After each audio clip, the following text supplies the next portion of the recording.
Bom dia, gente. Bom dia. Bom dia, professora. Nossa, que tanto de gente hoje, meu pai. Professora, eu estou aqui, só vou fechar uma sala de aula aqui, que eu estou em aula agora mesmo. Eu retomo aqui aparecendo, tá bom? Jesus amado, vai ter um temporal hoje. O Christian tá aqui.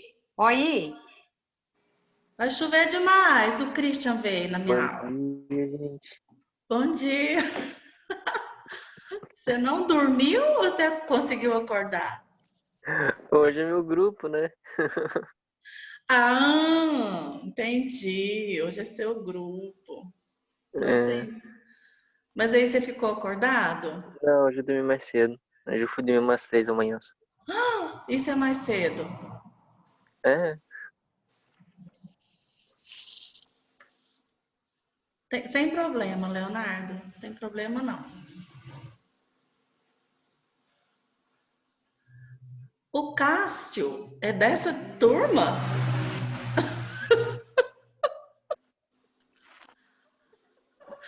Cada coisa que a gente descobre em dia de apresentação de trabalho. E ele não está conseguindo conectar. Tá difícil a conexão do Cássio. Ele está tentando e não está dando certo, parece. Eu vi lá, Wanda. Você desligou, mas eu vi. Deitadinha. Acordando agora. Sim.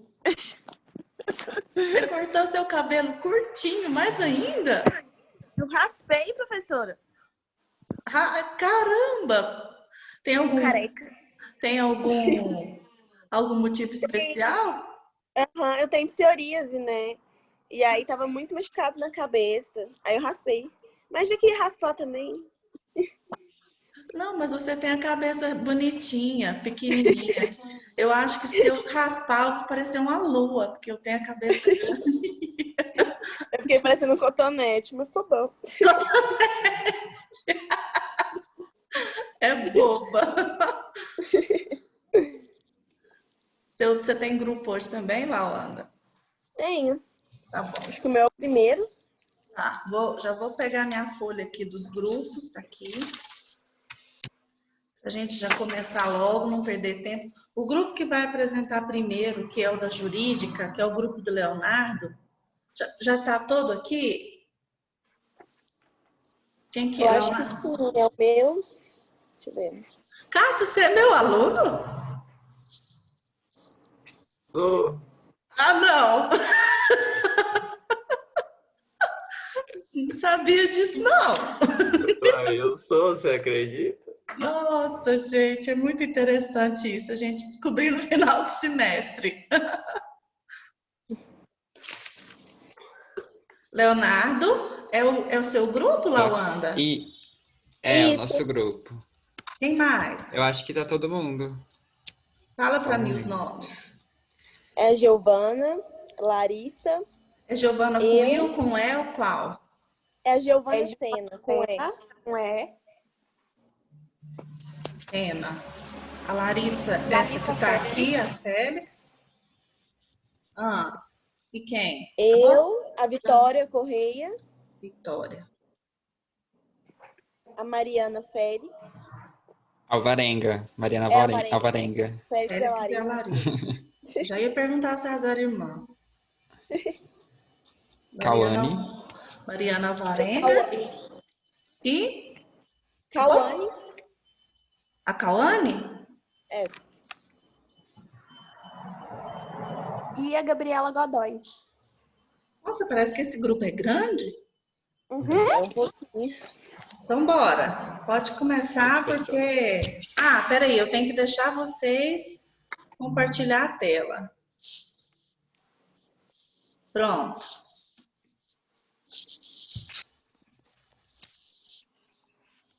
Quem vai compartilhar?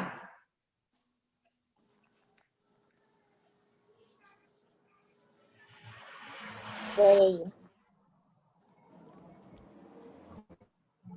Tem alguém com Peraí, computador professora, eu aí? acho que eu tenho aqui, eu compartilho.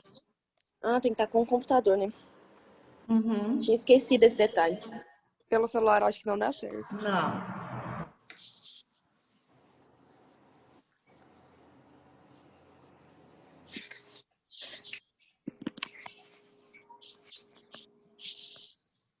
Peraí. Professora, o outro grupo também tá completo aí? Porque aí a Não. gente arruma o computador. Não? Não, a Milene nem tá aqui. Ah, não, a Milene tá. Agora, o restante eu não sei. O outro, Milene, seu grupo tá aqui todo? Vou olhar se tá todo mundo aqui, peraí. Professora, Oi. não tem como a senhora compartilhar pra gente, não? Eu não baixei. Vocês me mandaram no WhatsApp, eu não baixei no computador, tá no meu celular. Ah, sim. Deixa eu ver se dá para fazer isso agora. Será o que que é mais rápido? Hã? É só pegar no WhatsApp Web. Sim, eu tenho ele aqui no computador. Será que isso é mais rápido do que vocês ligarem o computador aí? Eu acho que é, professora. Eu tô sem computador. Tá, Não sei se essas meninas têm. então só um minutinho que eu vou. Ixi, mas não posso nem minimizar a tela enquanto eu tô dando aula, aí fica difícil. Peraí. Ah, consegui. Deixa eu entrar aqui no Whats. O duro é eu achar a mensagem, mas bora lá. Quem me mandou foi o Leonardo. Oi. Parece que a Lawanda conseguiu. Conseguiu? Tá dando pra ver Pra aí? mim tá Tá. Tá dando pra ver. Ah, acho que deu. Tá dando Deu? pra ver, sim. Uhum. Ah, então tá. beleza. Deu. Então, ótimo. Nem sabia que eu tinha conseguido. Que bom. Foi pelo celular? Aqui embaixo, no meu, eu não sei se é atualização. Tem Mas compartilhar conteúdo, sabe? Mas por isso tá pequenininho, que tá no celular, né? Será que tinha jeito de aumentar? Peraí, que eu vou tentar virar a tela. Só que eu vou ficar estranha, mas vocês não reparam, não. Peraí, só um minutinho. Ai, Deus.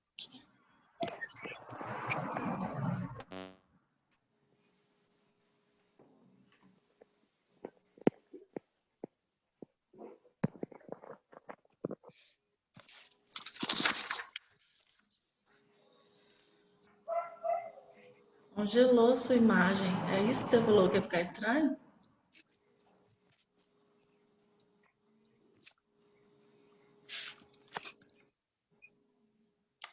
Parece que adiantou muito, não, Lawanda.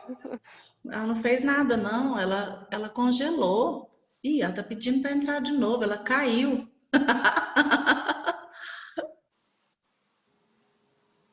Pronto, pediu para entrar. Vamos ver se ela consegue agora. Aí. Não, professora, todo jeito fica pequeno, olha. Ah, Deus. Você tirou agora. Tirou? Tirou. Tem que ser pequeno. Pode ser. Vamos embora. Porque Pode senão. ser? Pode. Tá. Então, peraí, só um minutinho. Vocês vão dar uma lidinha mesmo? Não vão falar o que tá no slide? Aham. Então pode ser. Bora. Tá. Aí, Isso. prontinho. Ficou melhor. Ficou? Ah, então ok. Aham.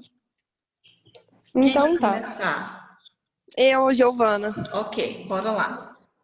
A gente ficou com a psicologia jurídica, né? E eu vou falar um pouco sobre a introdução e o que é a psicologia jurídica. Certo. Assim como as outras partes da psicologia sempre têm ligação com outras áreas de conhecimento, um exemplo é a psicologia hospitalar, tem a ver com a medicina, tem a ver com a saúde, assim como com a psicologia escolar tem a ver com a pedagogia, a psicologia jurídica tem a ver um pouco com o direito. Tem a ver um pouco, não, tem a ver com o direito. Mas sempre vale lembrar que cada um não pode interferir no campo do outro. A psicologia jurídica age no sentido de garantir os direitos básicos de pessoas em conflitos com as leis ou questões judiciais. O psicólogo jurídico, ele estuda as leis e seus efeitos nos indivíduos e essas implicações dessas interações de conflitos do indivíduo numa situação que, vamos dar no exemplo do nosso caso, que ele tem uma implicação, uma complicação com uma lei estabelecida. E, muito além dessa atuação em tribunais, as atividades do psicólogo jurídico envolvem os campos da psicologia penitenciária, policial e entre outras. Então, é um campo muito vasto. Ela surge no início do século XX e sua prática, no início, se resumia à perícia, a laudos e aos psicólogos ao exame criminológico. Era uma área muito restrita e, com o passar do tempo, foi se tornando ampla. Agora o Leonardo vai falar um pouquinho com o que faz e as outras coisas. Então, complementando o que a Giovana disse, a psicologia e o direito, ela tem em comum a ação humana como objeto de conduta. E a psicologia jurídica, ela vem justamente criar um elo entre essas duas áreas. Ela avalia, ela estuda, ela acompanha os aspectos psicológicos que podem ou não influenciar a conduta de um indivíduo, levando ele a infringir a lei. Assim, ela pode auxiliar os advogados nas questões relativas à saúde mental de pessoas envolvidas em um processo. Então, assim, um exemplo na prática, quando um desvio de conduta tem origem de problemas com origem psicológica, né? Ela busca atestar, explicar, justificar ou não, com base na saúde mental, a motivação do réu de cometer um determinado delito, por exemplo, né? Então, resumidamente, assim, um conceito mais amplo, a psicologia jurídica é o estudo do comportamento em ambientes regulados juridicamente. Isso envolve vários aspectos, como a prevenção, a compreensão da motivação, a psicologia do testemunho, a reforma moral do delinquente e vários outros aspectos envolvendo essas questões. Agora acho que a Mariana vai dar para É a Mariana, Isso, né? sou eu. E a Gabi vai falar um pouco o que ela faz. Então, é exigido do profissional senso de justiça e sensibilidade apurada. Além de profundo conhecimento especializado em psicologia jurídica, o psicólogo jurídico deve compreender o ser humano com base nos seguintes princípios, como análise individual relacionada ao contexto social, político e econômico, estudo do comportamento em todos os âmbitos, não apenas criminal, como também ambiental e emocional. Percepção de que o indivíduo tem suas escalas de necessidade, que vai da subsistência à dimensão moral e religiosa. Por exemplo, avaliação da motivação psicológica, considerando como os estímulos do ambiente são assimilados e processados, adquirindo significado pessoal. A Gabi agora vai continuar. Bom dia a todos. Bom dia. Com os preceitos, o especialista está apto a realizar várias atividades, né, diversas atividades. E entre elas, auxiliar no processo de testemunho, na compreensão dos motivos de crime e na obtenção de evidências, atividades ligadas à prevenção, podendo participar de programas preventivos de reabilitação e de reintegração à sociedade, tanto no meio penitenciário como na comunidade.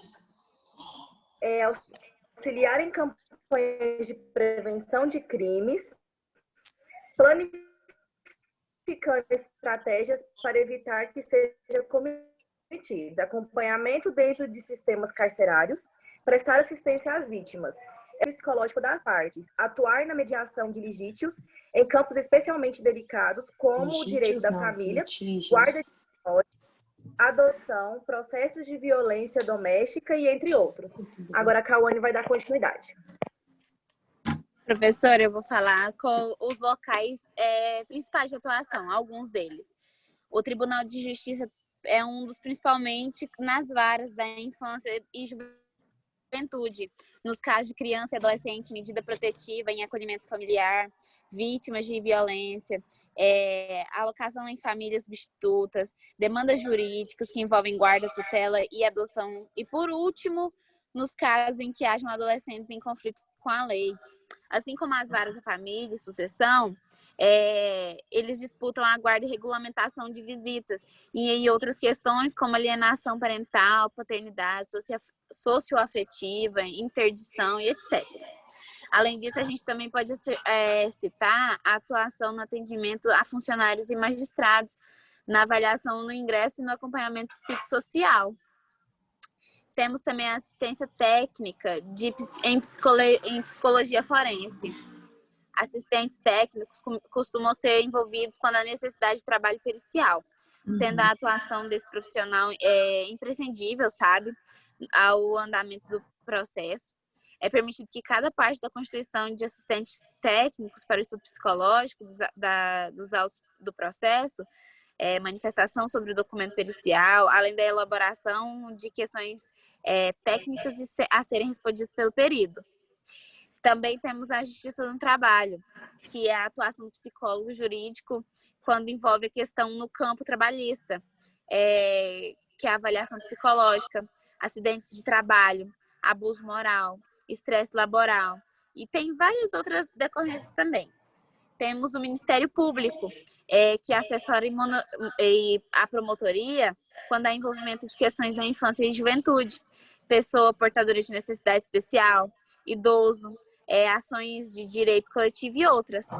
Temos as instituições de atendimento, incluindo desde instituições de adolescentes em conflito com a lei, até as casas que permanecem os idosos, por exemplo.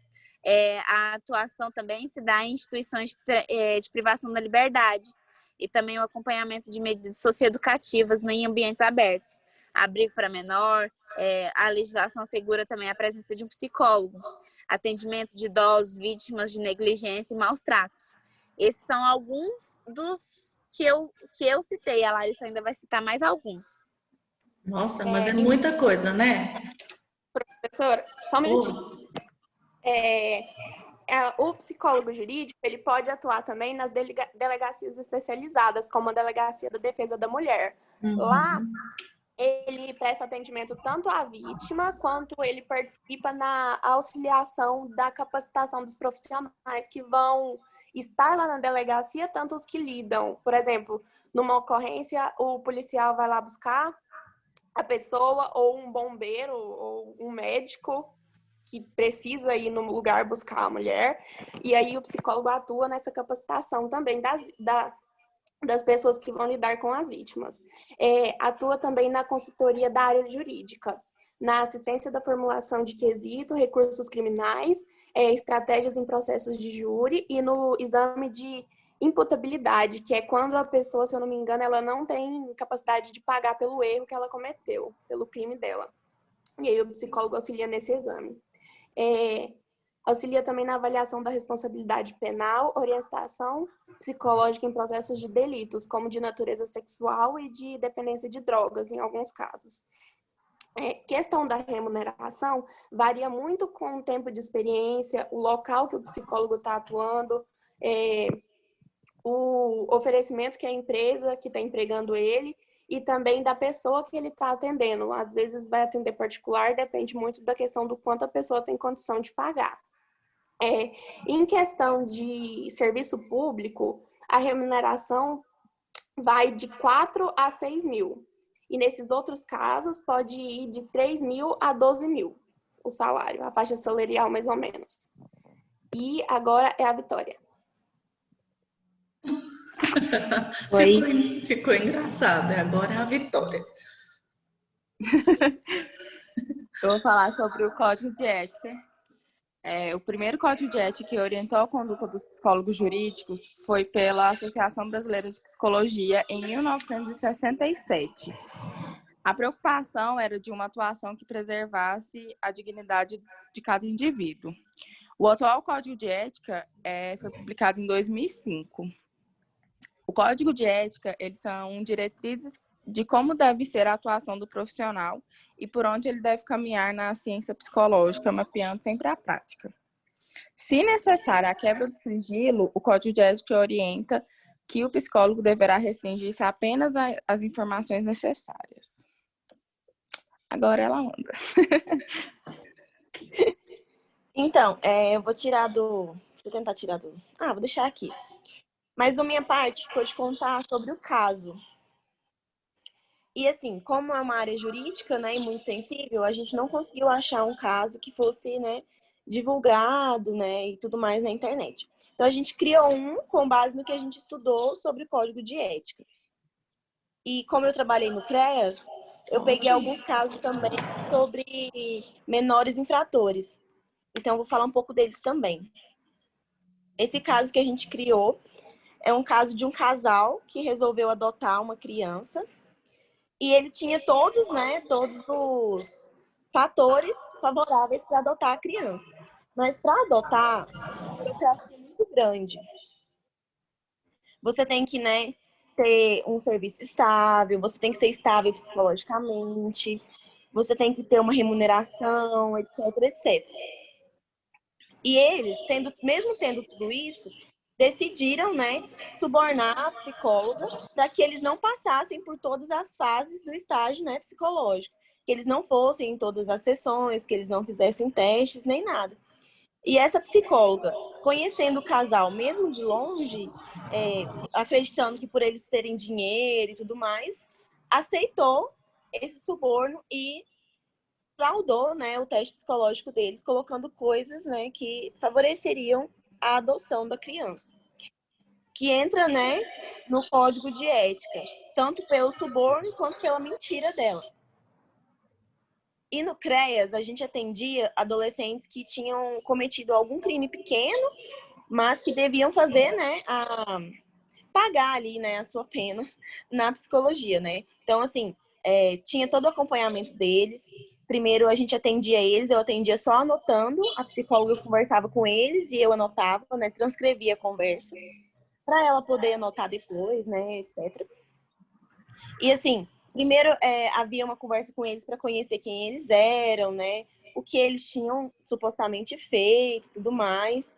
E depois, né, toda aquela coisa em volta do porquê havia feito, se eles tinham noção das consequências do que aquilo tinha causado, né, e se eles se arrependiam ou não, etc. Então, tinha, assim, todo um trabalho com eles. E depois dessa avaliação psicológica, a gente encaminhava eles para algum movimento social, para eles poderem, né, fazer algum trabalho. Por exemplo, aqui em Silvânia a gente tem o Asilo, tem o Fica Vivo, que é um instituto de reabilitação. Então, eles iam para fazer algum trabalho social.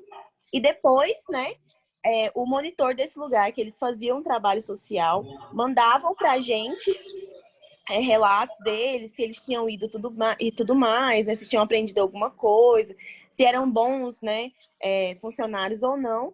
E a gente avaliava tudo isso, juntava e mandava para a juíza.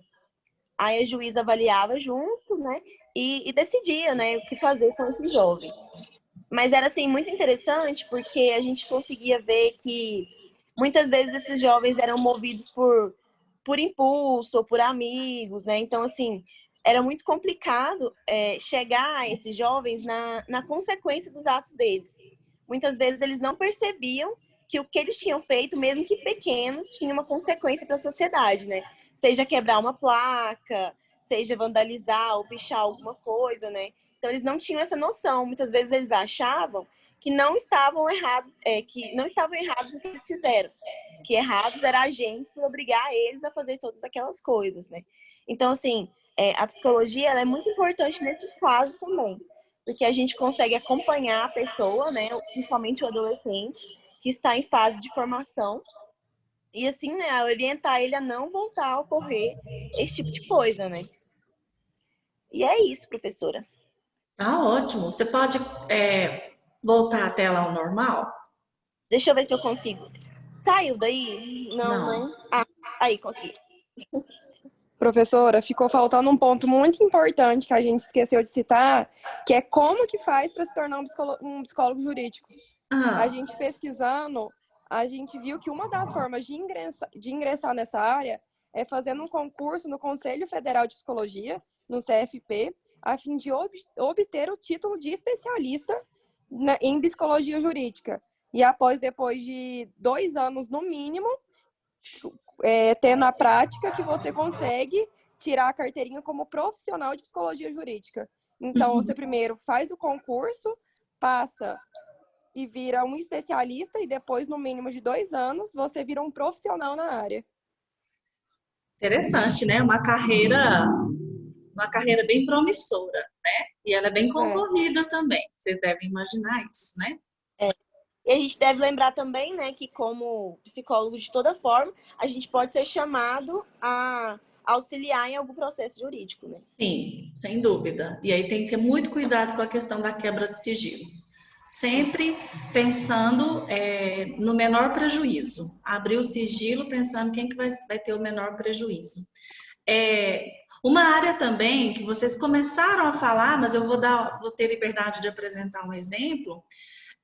Quando vocês falaram da delegacia da mulher, eu trabalho no estágio, inclusive voltou a ser presencial. Eu estou indo para o campo de estágio com as minhas alunas. Nós atendemos o grupo reflexivo para autores de violência doméstica. Então, quando uma mulher denuncia, né, o homem por ter feito qualquer tipo de violência, seja verbal, ameaça, dano físico, a violência patrimonial, que é quando quebra alguma coisa em casa, um celular, o carro, a pessoa faz a denúncia. E aí abre-se um processo contra aquele homem. E aí o juiz encaminha para o grupo reflexivo. A gente só pode fazer com grupos de 15 a 20 homens no máximo, porque senão não tem muita condição de todo mundo falar, de todo mundo participar. E é um grupo de conversa mesmo, é muito interessante. O Ministério Público que entrou em contato com a faculdade e falou, pelo amor de Deus, que a gente tinha que voltar, porque já tem 80 homens na fila de espera. Infelizmente, com a pandemia, a violência doméstica aumentou assustadoramente. E isso os casos de denúncia. Imaginem aqueles que não há denúncia, né? Que a vítima fica amedrontada e não consegue fazer a denúncia. E aí a gente vai atender esses homens, e é muito interessante o trabalho que está sendo desenvolvido. As estagiárias estão gostando muito. Na última reunião, a gente explicou para eles a respeito de gênero, de igualdade, de respeito. E tem uns que estão muito revoltados, perguntou se não dá esse curso para as mulheres também. Porque eles se sentem muito injustiçados, né? Algumas mulheres aproveitam da Lei Maria da Penha e, infelizmente, fazem essa lei acabar perdendo um pouco o valor. Como que elas aproveitam? Elas, às vezes, são mulheres de difícil convívio e elas provocam o dano, elas provocam a violência conscientes de que é para poder levar o companheiro para a justiça. E em alguns casos, elas até simulam. A gente já teve um homem que ele contou que a mulher riscou o próprio corpo com uma faca, então ela ficou com riscos sangrando no corpo, e aí ela enfiou a faca na barriga dele, e aí ela chamou a viatura. Ele foi preso, foi levado para o hospital também, porque ele estava com a barriga sangrando, mas foi ela que fez tudo, e é ele que está respondendo o processo. Então, a gente tem, né, que lidar com essa questão de, essa é a versão dele. Se ele está lá respondendo um processo, a lei é que ampara essa mulher e a gente tem que tomar muito cuidado. Aí, qual é o caso de ética e sigilo nesse grupo de homens? Seria eu acho que eu acabei deixando meu WhatsApp ligado aqui, vocês escutaram, Bruninho? O caso de sigilo ou de ética, não, caso de ética que poderia ser quebrado, porque nós temos um compromisso de sigilo com eles. Então, eu estou contando para vocês aqui um exemplo, mas eu não estou contando o nome desse homem, eu não estou contando nenhuma característica dele. Por quê? Porque isso viola o código. Inclusive, a gente orienta no primeiro encontro que eles devem ter esse sigilo uns com os outros, para que haja liberdade, como na terapia em grupo, né, gente? Se na terapia em grupo todo mundo faz um compromisso de o que for dito ali, fica ali. Por quê? Porque se for, já pensou, eu falo para eles desse jeito, já pensou, você está no supermercado, você está no shopping, na rua, e aí encontra um colega aqui do curso, e aí você aponta na rua para sua família, aquele lá, ó, faz o curso comigo, sabe por quê? Porque ele bateu na mulher dele, ele quebrou a casa inteira. Não é para fazer isso, não, porque isso vai falar contra eles mesmos, né? Então, é muito interessante trabalhar com esse grupo e faz parte da psicologia jurídica. É uma função também, é um trabalho. O que vocês acharam, grupo? Vocês acharam interessante trabalhar com essa área? Vocês já conheciam alguma coisa? Professor, uma das coisas mais interessantes que tinha é que, tipo, por mais que em questão de ética, é um dos grupos, é um dos trabalhos que a gente não achou nenhum caso. A gente teve que criar. Então, assim, eu achei isso muito interessante, que a questão da ética aí é muito forte. Ótimo. Que bom, né? Tomara que seja assim com todos. O que você ia falar, Lawanda? Eu achei muito interessante, mas assim, eu acho que eu não daria conta, sabe? Como pessoa, como profissional. Porque o tempo que eu trabalhei no CREA já foi muito difícil, sabe? Lidar com essas coisas. Porque, assim, a gente quer, sei lá, a gente tem um instinto de fazer mais, né? E é tão burocrático, a gente tem que mandar, por exemplo, se a gente quer que o paciente tenha, né, sei lá, mais 2 sessões, a gente tem que mandar um ofício, esperar esse ofício chegar, sabe? Isso, assim, me incomoda, essa burocracia do direito, né? Da área jurídica. É muito complicado. Qualquer coisa que você vai fazer é muito difícil, né? Mas, assim, é uma área muito importante. Eu achei bem interessante. Eu acho interessante, Lawanda, você reconhecer a sua limitação, né? De dizer que não acha que não conseguiria, mas eu queria te acalmar no sentido de que você está no 4º período e realmente vocês ainda são muito imaturos profissionalmente para ter de fato essa conclusão. Pode ser que lá na frente, com um preparo maior, com mais disciplinas, com mais conhecimento, você se sinta mais apta a atuar em qualquer área, né? Eu acredito que isso talvez seja por ausência ainda de prática, né? Com o tempo pode ser que isso amadureça. Espero. Bom, pessoal, eu vou encerrar esse link para a gente voltar, porque aí a gente já volta e começa a apresentação do próximo grupo. O próximo grupo já resolve aí quem é que vai compartilhar a tela, para a gente já voltar e já dar início assim que possível. Tá ok? Então, eu vou sair, vocês saem comigo e a gente reinicia logo em seguida. Tá bom.